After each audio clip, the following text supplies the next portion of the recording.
એમની કોઈ મુલાકાત નિર્ધારિત નહોતી, એમનો કોઈ કાર્યક્રમ નક્કી નહોતો, પરંતુ આમ છતાં સી.આર. પાટીલ અચાનક પાટણ પહોંચી ગયા.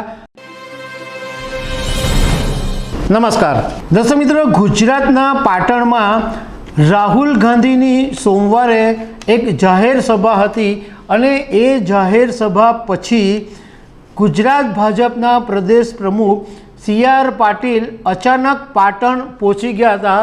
એમની કોઈ મુલાકાત નિર્ધારિત નહોતી, એમનો કોઈ કાર્યક્રમ નક્કી નહોતો, પરંતુ આમ છતાં સી.આર. પાટીલ અચાનક પાટણ પહોંચી ગયા અને એમણે રાહુલ ગાંધીની સભા વિશે, એમના નિવેદનો વિશે બધી જાણકારી મેળવી છે.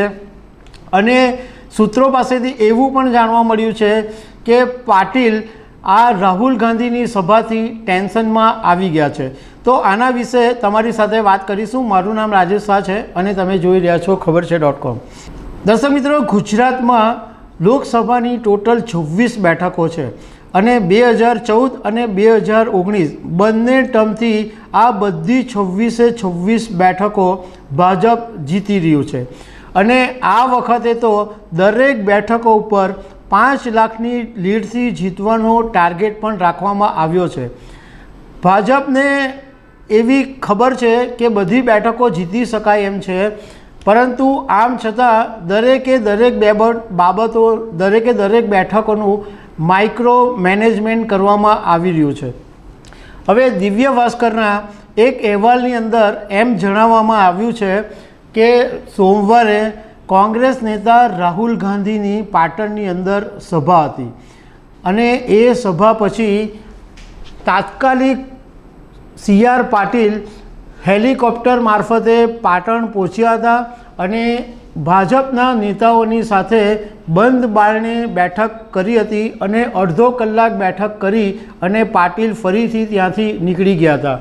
આ અહેવાલની અંદર એમ કહેવામાં આવ્યું છે કે સી.આર. પાટીલનો પાટણ આવવાનો કોઈ કાર્યક્રમ નક્કી નહોતો, એમના કાર્યક્રમની કોઈ જાહેરાત પણ નહોતી કરવામાં આવી, પરંતુ અચાનક સી.આર. પાટીલ આવી ગયા એટલે અનેક તર્ક વિતર્કો સામે આવ્યા છે.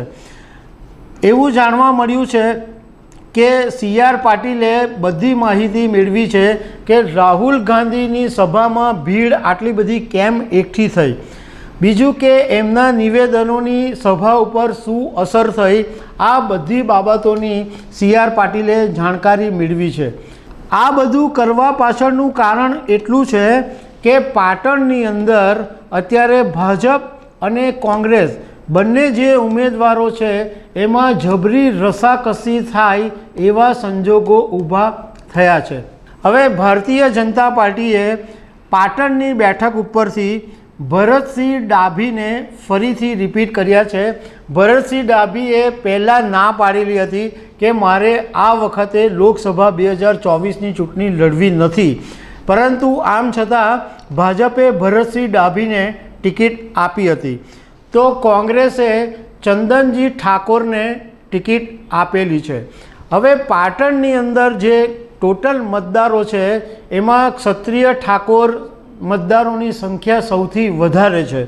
પાટણની અંદર ટોટલ 20.10 લાખ મતદારો છે, એમાં 5.25 લાખ ઠાકોર મતદારો છે અને 1.38 લાખ ક્ષત્રિય મતદારો અને 1.24 લાખ પાટીદાર મતદારો છે.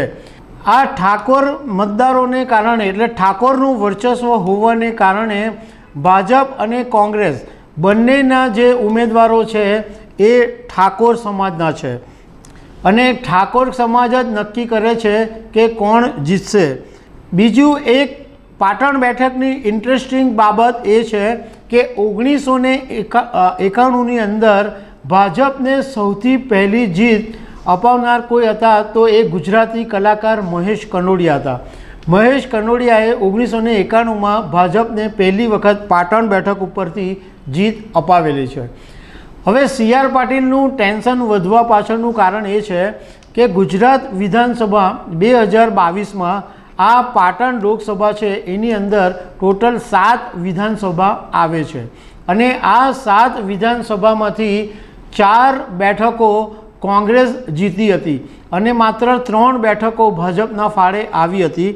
તો જે પાટણની આજુબાજુ 7 વિધાનસભા છે એમાં વડગાંવ, કાંકરેજ, ચાણસ્મા અને પાટણ, આ જે 4 બેઠકો છે એ કોંગ્રેસ જીતેલી હતી અને સિદ્ધપુર, રાધનપુર અને ખેરાલુ, આ જે 3 બેઠકો છે એ ભાજપે જીત મેળવેલી હતી.